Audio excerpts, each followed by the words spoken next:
மகிழ்ச்சிக்குரிய அழைப்பு தான். சிறிய விஷயத்திற்கே மனம் உடைந்து போகிறோமா? சின்ன விமர்சனத்திற்கே விலகுகிறோமா? தேவன் நம்மை வளர்க்க விரும்புகிறார்.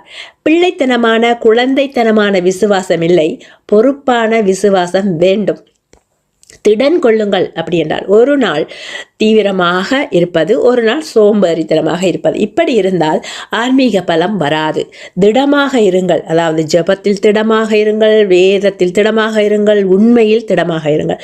பயம் வந்தாலும் பின்னோக்கி போகாத விசுவாசம் இருக்க வேண்டும்.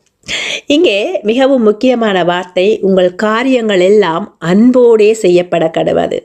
விழிப்பு இருந்தாலும் திடநிலை இருந்தாலும் அன்பு இல்லை என்றால் அது காயப்படுத்தும். உண்மை பேசலாம், ஆனால் அன்போடு. திருத்தலாம், ஆனால் அன்போடு. சேவை செய்யலாம், ஆனால் அன்போடு.